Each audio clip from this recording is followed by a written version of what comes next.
Selamat siang, salam sejahtera untuk kita semua. Om Swastiastu, Namo Buddhaya, salam kebajikan. Kami hormati teman-teman media cetak, media elektronik. Pagi hari ini hadir bersama Bu Menteri Keuangan, Ibu Sri Mulyani, kemudian Menteri UMKM, Pak Maman Abdurrahman, Menteri Perindustrian Pak Agus Gumiwang Kartasasmita, Menteri Ketenagakerjaan Bapak Yasserli, Menteri Perumahan dan Kawasan Pemukiman Pak Marwara Sirait, Menteri Perdagangan Pak Budi Santoso, Kepala Badan Pangan Nasional Bapak Arief Prasetyo, Direktur Utama PLN Pak Darmawan Prasojo, dan Direktur Utama BPJS Ketenagakerjaan Pak Anggoro Eko Cahyo.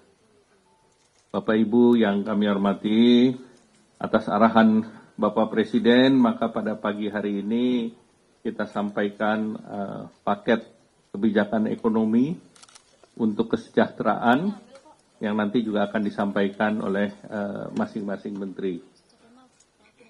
Nah, sebagai background, hingga akhir tahun ini pertumbuhan ekonomi masih terjaga rata-rata 5%, secara kumulatif sampai dengan Q3 itu 5,03, dan inflasi tetap terjaga di bulan November di 1,5%, 1,55. Konsumsi rumah tangga ini menyumbang lebih dari 50% ekonomi Indonesia dan tumbuh kuat, dan diharapkan tumbuh di atas 5%. Daya beli masyarakat masih relatif kuat. Kita lihat di keyakinan konsumen, ini bulan November masih 125,9. Naik signifikan, dan tentunya juga kita lihat sejalan dengan data yang kita dapat dari Nielsen, menunjukkan bahwa masyarakat masih kuat untuk berbelanja dengan consumer spending tumbuh 1,7%, dengan consumer spendingnya 250 triliun. FMCG, fast moving consumer good, itu 1,1% tumbuhnya. Yang satu lagi yang tekno, konsumen, yang barang-barang digital termasuk HP, komputer, dan digital sebesar 4,3%.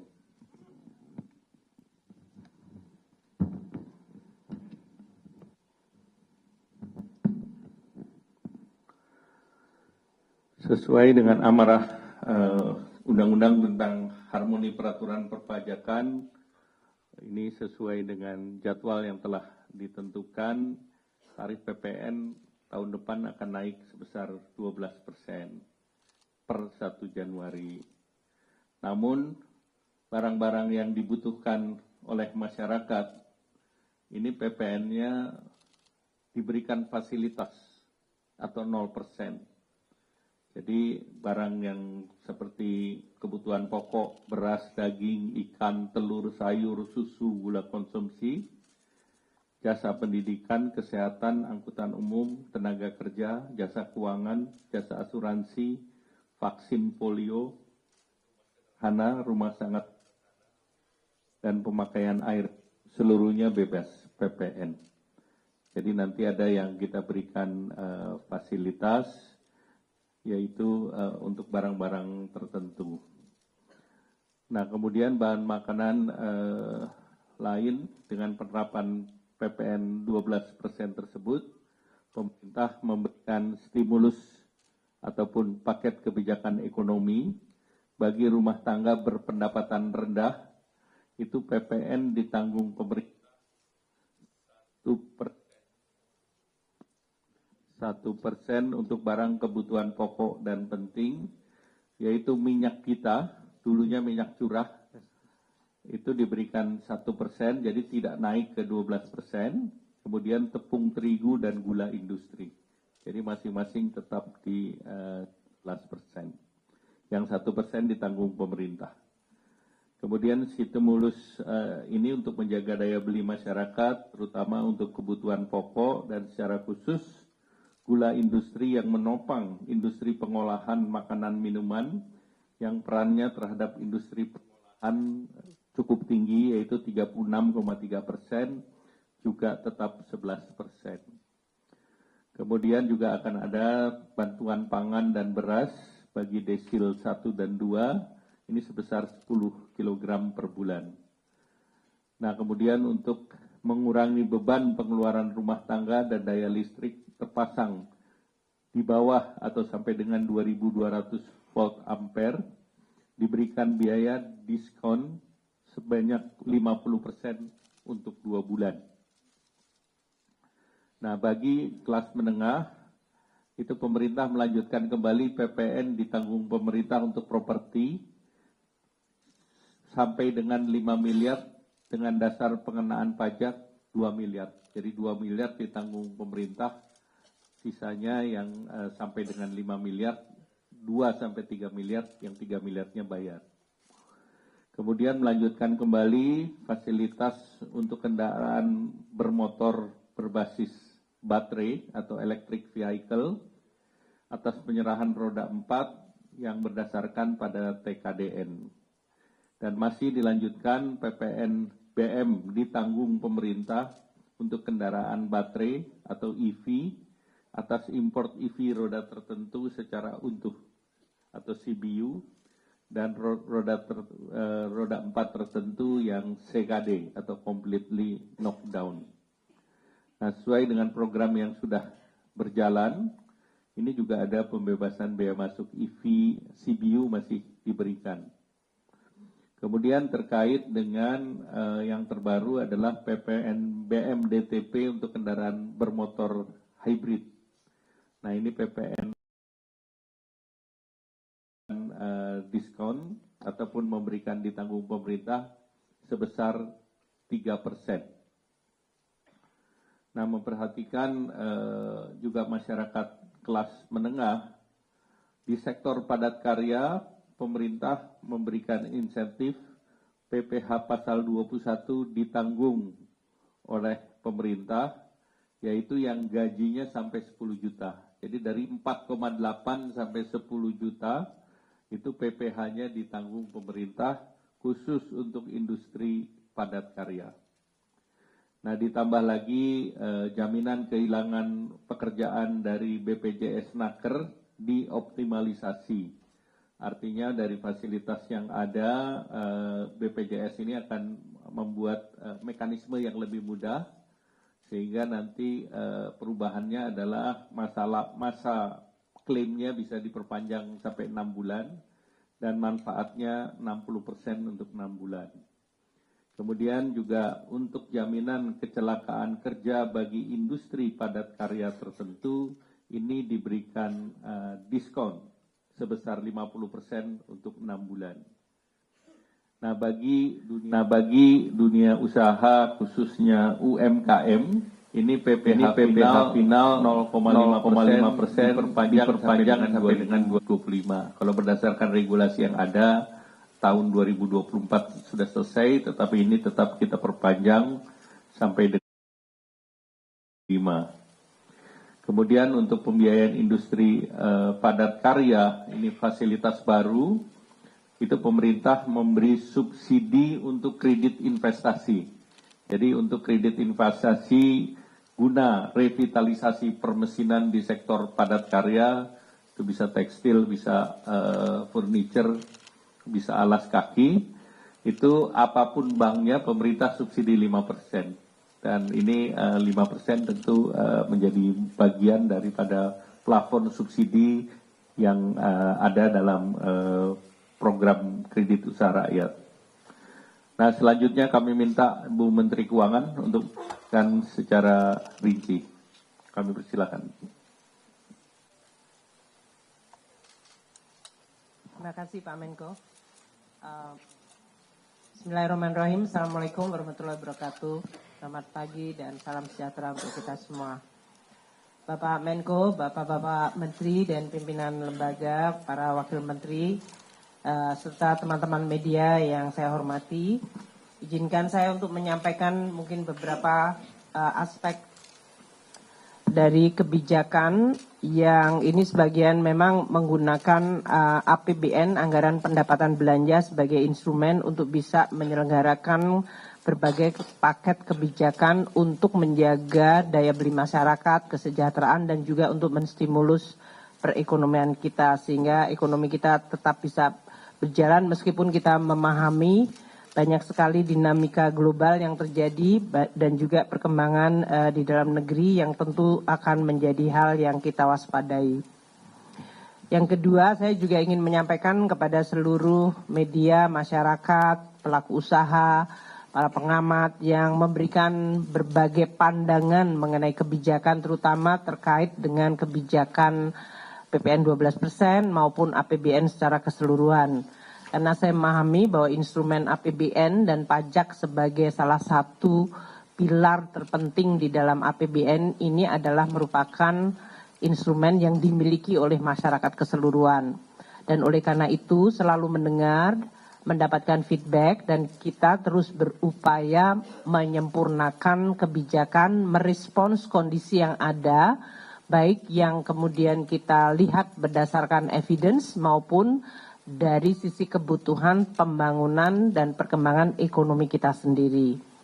Saya akan memulai mungkin dengan prinsip masalah instrumen fiskal atau instrumen APBN dan instrumen fiskal atau instrumen perpajakan secara khusus yang merupakan instrumen penting untuk mewujudkan azas keadilan dan gotong royong di dalam menjaga dan membangun Indonesia. Karena ini sangat penting bagi kita semuanya. Kok beda ya? Nah, terima kasih. Jadi kalau kita bicara tentang menjaga perekonomian, kita terus menggunakan instrumen, dan salah satu instrumen yang paling sering dan memang selalu menyentuh hajat hidup orang banyak.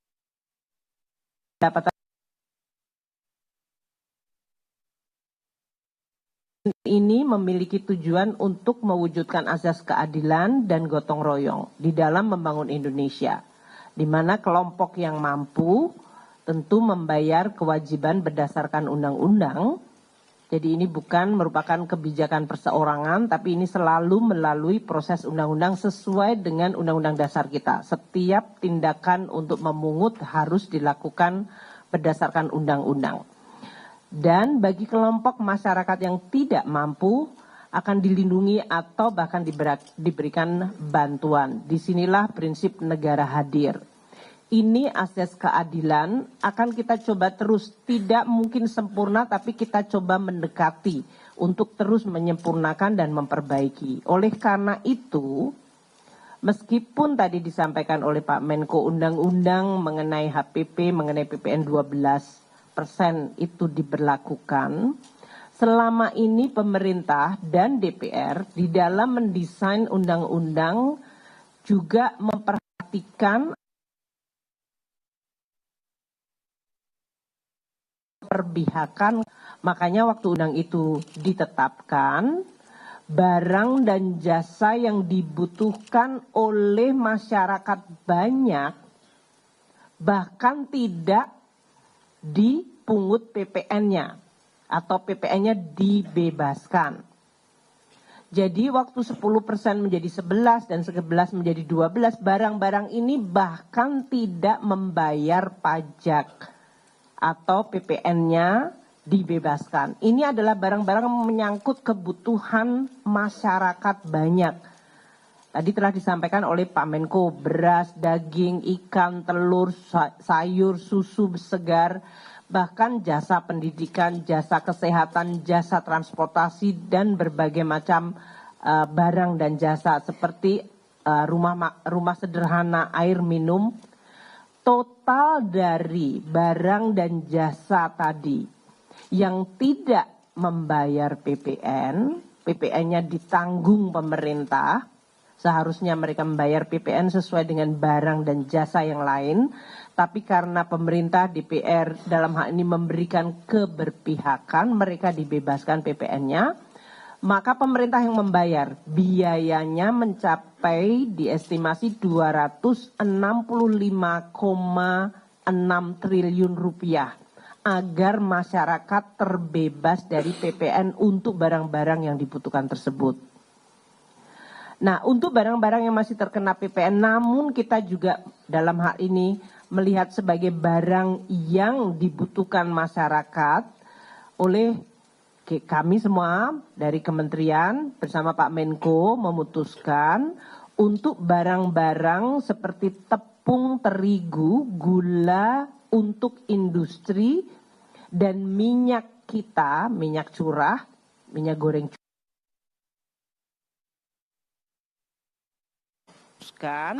untuk barang-barang seperti tepung terigu, gula untuk industri, dan minyak kita, minyak curah, minyak goreng curah, itu PPN-nya tetap di 11%.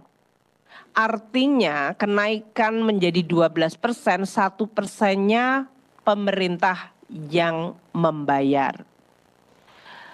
Dan tentu sesuai dengan masukan dari berbagai pihak termasuk DPR agar azas gotong royong di mana PPN 12 dikenakan bagi barang yang dikategorikan mewah, maka kita juga akan menyisir untuk kelompok. Desain paket kebijakan ekonomi ini adalah mencoba untuk selengkap mungkin. Baik dari sisi demand side, karena banyak yang menyampaikan permintaan menurun meskipun tadi Pak Menko menyampaikan indikator dari konsumsi masih cukup bertahan baik. Namun juga ada beberapa data yang menggambarkan mungkin tekanan ekonomi dirasakan dan oleh karena itu pemerintah merespons. Kami dalam hal ini untuk mendesain paket stimulus ini mempertimbangkan secara seimbang sisi permintaan terutama kelompok menengah ke bawah yang tetap dimaksimalkan untuk dilindungi perlindungannya dan bahkan bantuannya. Dan di sisi lain juga stimulus ini untuk mendukung agar sektor-sektor produktif yaitu di bawah Kementerian Perindustrian, Perumahan itu bisa meningkat kegiatannya karena ini penting untuk menjaga momentum pertumbuhan ekonomi, penciptaan kesempatan kerja, optimisme di dalam masyarakat. Maka paket stimulus ini dibuat sekomplit mungkin.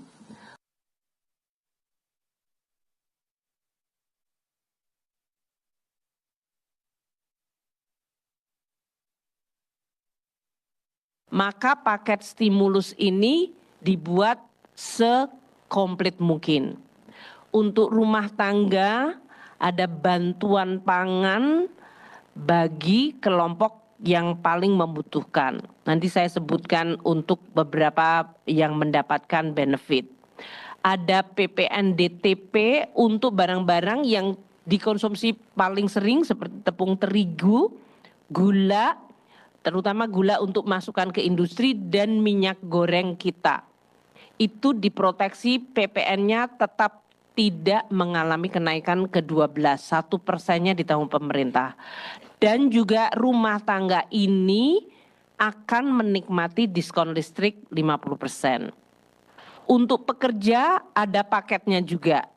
Dari mulai akses kehilangan, jaminan kehilangan pekerjaan, dan nanti untuk industri padat karya, di mana lagi-lagi yang disasar adalah pekerjanya dan industrinya, juga ada insentif PPh pasal 21 DTP untuk industri padat karya, pembiayaan industri padat karya, dan bantuan 50% untuk jaminan kecelakaan kerja untuk sektor padat karya. Ini adalah karena kita mendengar, melihat, membaca, dan melihat data untuk memberikan dukungan pada industri padat karya. Untuk UMKM juga diperpanjang masa berlaku PPh 0,5% final dan juga volume dari pendapatan sampai 500 juta tidak kena pajak. untuk industri mobil dan hybrid, mobil listrik dan hybrid juga dilakukan memenuhi kebutuhan masyarakat hajat hidup orang banyak, juga memiliki multiplier dan penciptaan kesempatan kerja yang besar. Nah, kami akan memulai dengan APBN sebagai instrumen yang akan terus kita jaga. Kami memahami pandangan dari berbagai masyarakat, namun APBN itu instrumen bernegara bersama untuk seluruh perekonomian dan untuk menjaga seluruh masyarakat dan perekonomian. Maka APBN harus terus dijaga sehat dan harus sustainable atau berkelanjutan. Banyak sudah contoh negara-negara apabila APBN-nya sendiri tidak sehat dan tidak sustainable, maka APBN bukan sumber solusi tapi dia menjadi sumber krisis. Maka kewajiban kami untuk menjaga APBN itu tetap terjaga sehat. Dengan 3 fungsi yang penting, yaitu fungsi alokasi, fungsi stabilisasi, dan distribusi. Bagaimana kita membuat perekonomian sehat melalui APBN, menjaga stabilitas, apalagi sering terjadi guncangan-guncangan dari mulai COVID, geopolitik, kenaikan harga komoditas, bahkan waktu krisis ekonomi dan keuangan global tahun 2010. APBN adalah yang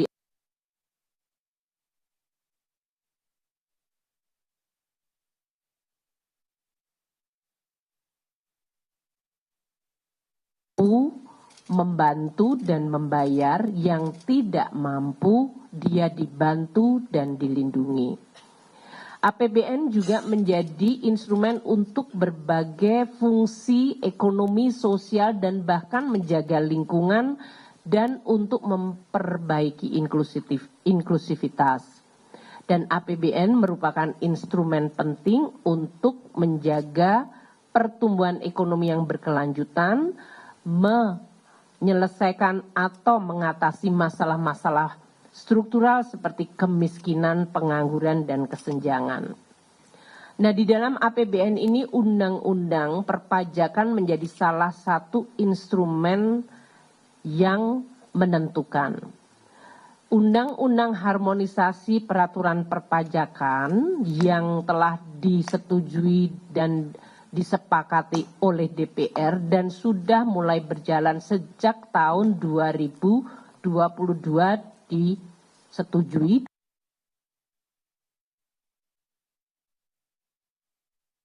Azas keadilan, kesederhanaan, efisiensi, dan menjaga kepentingan nasional. Undang-undang HPP didesain karena kita tahu internasional juga bergerak dari sisi global taxation regime. Maka kita harus bisa melindungi dan menjaga basis perpajakan kita. Sementara kondisi ekonomi Indonesia tentu tidak sama dengan negara-negara lain dan siklus global. Maka selalu dicari titik keseimbangan menjaga perekonomian dalam negeri, namun pada saat yang sama antisipatif terhadap perubahan dan pergerakan yang terjadi baik di regional maupun global. Undang-undang HPP ini bertujuan untuk terus menjaga percepatan pemulihan ekonomi nasional, terutama semenjak terkena shock yang luar biasa dari COVID atau pandemi COVID-19. Kita juga dengan Undang-Undang HPP ingin mewujudkan sistem perpajakan yang berkeadilan dan memberikan kepastian hukum. Dengan Undang-Undang HPP menjadi landasan kami untuk terus melakukan reformasi di bidang administrasi dan kebijakan perpajakan. Dengan Undang-Undang HPP kita terus meningkatkan kepatuhan secara sukarela dari wajib pajak kita. Maka fungsi edukasi, informasi akan terus kita lakukan. Dan Undang-Undang HPP adalah undang-undang untuk mencapai penerimaan negara yang dibutuhkan untuk pembangunan negara kita. Jadi mengumpulkan penerimaan negara itu adalah untuk tujuan bersama. untuk tujuan membangun karena banyak sekali aspek pembangunan yang masih membutuhkan dukungan APBN. Nah, saya akan men-skip ya, APBN dan Undang-Undang HPP itu merupakan perwujudan dari 3 fungsi tadi, alokasi, stabilisasi, dan distribusi. Ini adalah fungsi yang akan terus kita jaga agar perekonomian kita bisa berjalan seimbang. Undang-Undang HPP yang ditetapkan tanggal 29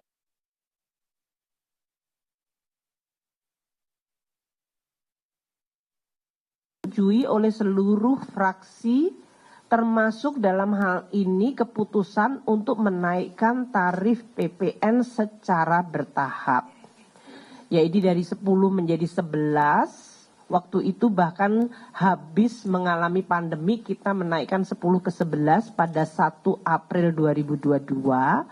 Dan DPR memutuskan untuk kenaikan selanjutnya diberikan penundaan hingga 1 Januari 2025. Agar dalam hal ini masyarakat perekonomian sudah memiliki space atau waktu untuk pulih yang memadai. Hampir seluruh fraksi juga memberikan kesepakatan bahwa negara harus menunjukkan keberpihakan kepada kelompok masyarakat yang berpenghasilan menengah bawah. Bagaimana keberpihakan itu diwujudkan dengan memberikan fasilitas PPN untuk barang-barang kebutuhan pokok, baik itu yang dikonsumsi masyarakat banyak, baik itu barang maupun jasa. Maka tadi adalah barang-barang untuk konsumsi rumah tangga yang setiap hari dikonsumsi, pendidikan, kesehatan, jasa pelayanan sosial, transportasi, semuanya diminta untuk pemerintah melalui Undang-Undang HPP memberikan keberpihakan. Jadi waktu membahas Undang-Undang HPP sudah dipikirkan secara sangat detail kebutuhan masyarakat dan situasi masyarakat. Tarif PPN di Indonesia dibandingkan banyak negara di dunia masih relatif rendah. Kalau kita lihat baik di dalam negara-negara yang sesama emerging atau dengan tentu negara di region maupun dalam G20. Kita lihat yang di sebelah kiri 11% atau ke-12 dibandingkan banyak negara. Dan kalau kita beberapa negara emerging yang kita gunakan, seperti Brasilia, itu 17% PPN-nya, tax rasionya sudah 24,67%. Kemudian Afrika Selatan 15%, tax rasionya sudah di 21,4%. India 18% PPN dengan tax rasio mereka di 17,3. Kemudian Turki 20% PPN-nya dengan tax rasio 16%. 12% itu adalah Filipina dengan tax rasio mereka sudah di 15,6. Dan Meksiko PPN-nya 16%, tax rasio mereka di 14,46%. Jadi Indonesia saat ini dengan 11%, tax rasio kita masih di 10,4, bisa memberikan gambaran pekerjaan rumah dan perbaikan yang harus kita lakukan. Tidak selalu bahwa kita harus naik setinggi yang lain, tapi ini juga menggambarkan di mana posisi Indonesia. Tadi telah disampaikan oleh Pak Menko, di dalam menjalankan policy ini kita sungguh berhati-hati. Kami memahami pandangan berbagai pihak. Kami juga melihat data konsumsi rumah tangga yang tetap terjaga stabil. Kemudian inflasi yang mengalami penurunan bahkan relatif rendah di 1,5, banyak yang kemudian mengasosiasikan deflasi dari sisi pangan sebagai daya beli, karena ini adalah sebetulnya koreksi dari harga pangan tahun lalu yang sangat tinggi. Dan penurunan harga pangan tentu mendukung daya beli masyarakat. Kami selalu menyampaikan core inflation sendiri masih tumbuh di sekitar 2%. Bahkan di angka terakhir di atas 2%. Ini menggambarkan demand masih tetap terjaga tumbuh. Konsumsi domestik kita juga masih tumbuh baik. Tadi telah disampaikan oleh Pak Menko, indeks kepercayaan konsumen masih tinggi dan dalam posisi yang stabil meningkat. Indeks penjualan retail juga tetap positif. Kami sangat hati-hati melihat bagaimana pengalaman kenaikan PPN 11% pada saat post-COVID. 2021 ke 2022 waktu itu Undang-Undang HPP diberlakukan tanggal 1 April 2022. PPN naik dari 10 ke 11. Kita lihat berbagai data, lesson learned adalah menggambarkan perekonomian kita tetap relatively stabil dan bahkan ada indikator perbaikan dari mulai jumlah peningkatan pekerja, jumlah pekerja formal. Ini tahun 2023 post kenaikan PPN 11% dengan berbagai stimulus yang sering kita gunakan menggunakan APBN, menggunakan penerimaan pajak juga untuk menstimulus ekonomi lagi. Dan pada saat 2023 itu harga komoditas juga sudah mulai turun seperti yang kita rasakan sampai 2024 ini. Kami melihat jumlah dari peningkatan pekerja, pekerja formal, dan juga setoran PPh 21 yaitu setoran dari pajak penghasilan dari gaji karyawan itu mengalami kenaikan double digit. Serta inflasi yang terus terjaga rendah. Tahun 2022, waktu itu kenaikan inflasi lebih karena dipicu harga minyak dan harga minyak goreng karena terjadinya perang di Ukraina. Itu pun kami menggunakan APBN untuk menstabilkan. Jadi poin kami adalah kami akan terus melihat data, mendengar masukan, dan memperbaiki kebijakan. Tadi telah disampaikan oleh Pak Menko, insentif meskipun kita menerapkan PPN 12% secara selektif, ya, secara selektif, karena banyak sekali barang jasa yang bahkan tidak bayar PPN. Kami memberikan insentif perpajakan itu dalam magnitude yang sangat besar. Insentif kita berikan setiap tahun sejak tahun 2020 yaitu mencapai 246, untuk tahun 2025 ini insentif perpajakannya akan melonjak hampir 2 kali lipat dibandingkan tahun 2020, mencapai 445,5 triliun rupiah. Dan kalau dihitung berdasarkan rasio PDB itu sudah mencapai 1,83%. Yang lebih tinggi pada saat COVID 2020 ke 2021 waktu itu kita memberikan insentif perpajakan yang luar biasa besar hingga mencapai 1,85% dari GDP. Tahun depan hanya lebih sedikit saja turunnya dibandingkan pada situasi COVID, yaitu mencapai 1,83% dari PDB.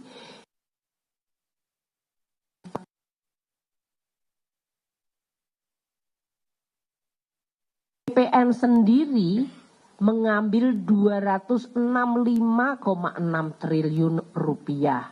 Jadi kalau kita lihat insentif perpajakan 2025, mayoritas adalah dinikmati oleh rumah tangga 47% atau 209,5 triliun masyarakat rumah tangga terbebas dari PPN atau dikurangi beban PPN-nya. sedangkan 137,4 atau 30% untuk mendorong dunia usaha dalam bentuk insentif perpajakan. 22% atau 98,6 triliun insentif perpajakan untuk membantu dan mendorong UMKM. Itulah yang kita lakukan. Meskipun ada undang-undang perpajakan, ada tarif pajak, namun pemerintah tetap peka untuk mendorong barang jasa dan pelaku ekonomi. Nah, kita termasuk negara yang terus mempublikasikan secara transparan insentif perpajakan ini. Kita bahkan sudah oleh BPK termasuk di dalam predikat advance untuk pembuatan laporan secara transparan insentif perpajakan kita. Untuk Global Tax Expenditure Transparency Index, GETI, Indonesia menempati ranking kedua paling transparan di dalam belanja perpajakannya. Belanja perpajakan ini adalah istilah terminologi untuk pajak yang tidak ditimpakan kepada pelaku usaha atau masyarakat, namun kemudian ditanggung oleh pemerintah. Makanya disebutnya adalah belanja perpajakan. Indonesia termasuk yang paling transparan dan nilainya cukup tinggi, yaitu mencapai 445,5 triliun rupiah atau 1,83% dari PDB kita. Nah, insentif PPN ini kita berikan sebagai berikut dengan nilainya. PPN yang dibebaskan untuk bahan makanan, artinya bahan makanan bahkan tidak membayar 10% atau naik waktu itu 11% atau akan naik ke 12%. Mereka PPN-nya 0% dan itu nilai PPN-nya adalah 77,1 triliun, itu pemerintah yang menanggung. Untuk kebutuhan beras, jagung, kedelai, gula, susu segar, kacang-kacangan, unggas dan lain-lain 50,5 triliun dan hasil perikanan dan kelautan 26,6 triliun rupiah, total 77,1. Untuk UMKM PPN dengan omset usahanya 4,8 miliar per tahun, dia hanya dikenakan 0,5% final. Dan untuk UMKM ini teman-teman media, saya ulang ya, kalau omsetnya belum mencapai 500 juta tidak membayar PPH. Jadi dia tidak bayar PPH, dia tidak bayar PPN.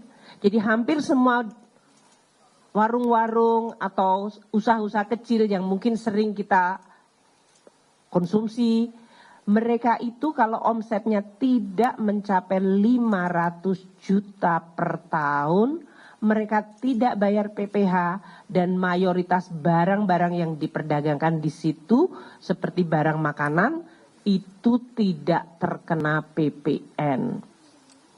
Untuk sektor-sektor yang mempengaruhi masyarakat seperti transportasi, untuk UMKM ini berarti nilai insentifnya 61,2 triliun. Untuk PPN sektor transportasi 34,4 triliun, untuk jasa angkutan umum tidak ada PPN-nya 23,4 triliun dibayar pemerintah. Untuk jasa freight forward dengan tarif khusus 7,4 triliun dan tarif khusus untuk pengiriman paket 2,6 triliun. Jasa pendidikan dan jasa kesehatan selama ini tidak membayar PPN. 26 triliun pendidikan dan kesehatan 4,3 triliun. Mau yang biaya sekolahnya 0 rupiah sampai yang biaya sekolahnya ratusan juta, ini selama ini tidak terkena PPN. Ini yang menimbulkan banyak suara mengenai azas keadilan. PPN juga kita bebaskan untuk jasa keuangan dan asuransi 27,9 triliun. Dan untuk otomotif ini selain membantu dari sisi permintaan masyarakat maupun industrinya, kita memberikan insentif di sektor otomotif ini nilainya 11,4 triliun dan PPN DTP di sektor properti mencapai 2,1 triliun. Untuk barang yang sangat strategis seperti listrik dan air, PPN-nya dibebaskan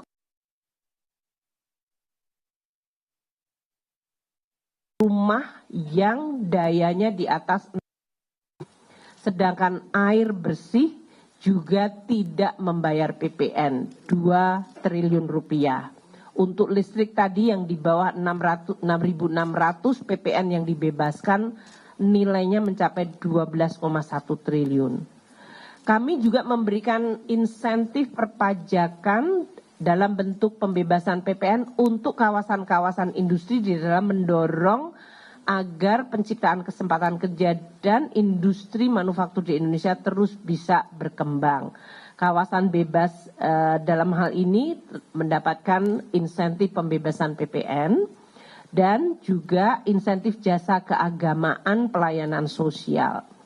Jadi kalau kita lihat tahun depan 265,6 triliun untuk pembebasan PPN saja, itu kenaikannya cukup tajam dibandingkan 2 tahun terakhir atau bahkan 5 tahun terakhir. Berbagai program pemerintah sebetulnya dalam hal ini dinikmati oleh seluruh lapisan masyarakat. Bahkan kalau kita lihat di gambar ini adalah masyarakat dengan tingkat pendapatan 10% terbawah, 20 di atasnya, 30.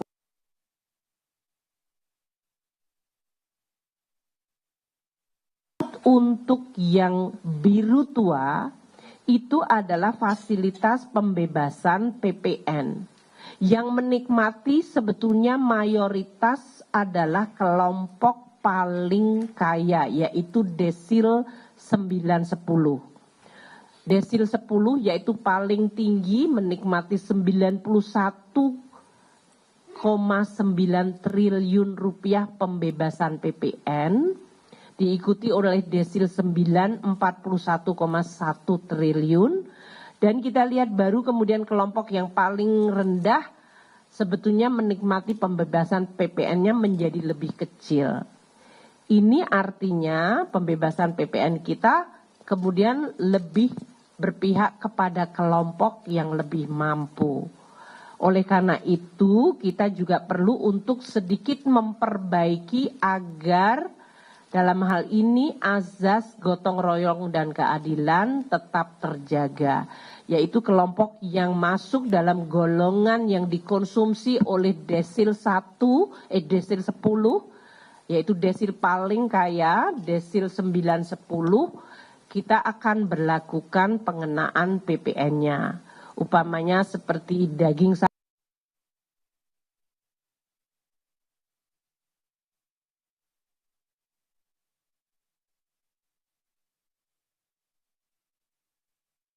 kita akan berlakukan pengenaan PPN-nya. Upamanya seperti daging sapi tapi yang premium, Wagyu, Kobe yang harganya bisa di atas 2,5 bahkan 3 juta per kilonya. Sementara daging yang dinikmati masyarakat secara umum berkisar antara 150 sampai 200 ribu per kilo, dia tidak dikenakan PPN. Demikian juga dengan kategori barang-barang yang memang dikategorikan sebagai mewah premium dan dikonsumsi terutama untuk kelompok yang paling mampu akan dikenakan PPN. Jasa pendidikan yang premium yang dalam hal ini pembayaran uang sekolahnya bisa mencapai ratusan juta, kesehatan yang premium dan PPN untuk pelanggan listrik 3.500 hingga 6.600 VA dikenakan PPN. Tidak mampu akan diberikan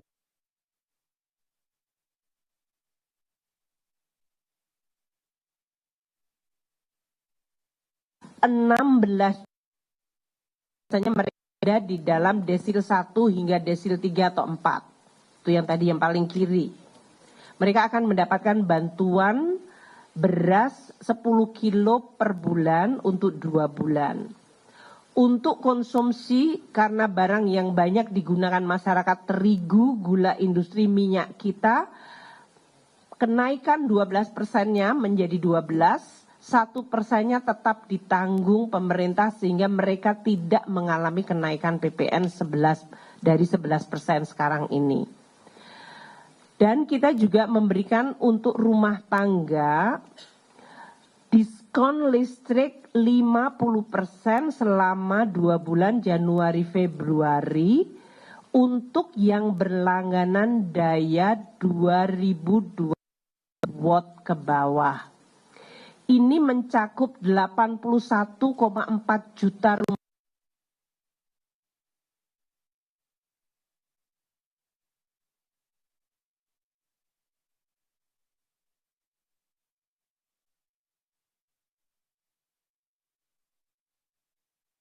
,4 juta rumah tangga sendiri atau pelanggan. 97% pelanggan di PLN masuk kategori ini dan mereka mendapatkan diskon tarif listriknya 50% lebih murah selama 2 bulan. Untuk pekerja tadi dilakukan perbaikan dan kemudahan akses jaminan kehilangan pekerjaan JKP. JKP ini total pesertanya di dalam BPJS Tenaga Kerja adalah 13,6 juta.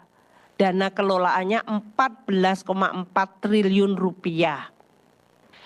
Ini akan dibuatkan kemudahan sehingga mereka yang kehilangan pekerjaan diharapkan akan bisa mengakses mendapatkan bantuan JKP. Pemerintah melalui APBN juga sudah memasukkan uang untuk membantu di dalam JKP ini. Nanti akan disampaikan oleh Pak Menaker dan di sini juga ada Dirut BPJS. Untuk jaminan kecelakaan kerja di mana 66 triliun dana yang dikelola oleh BPJS ini juga akan diberikan diskon untuk JKK ini bagi pekerja yaitu 3,76 pekerja dari 110.000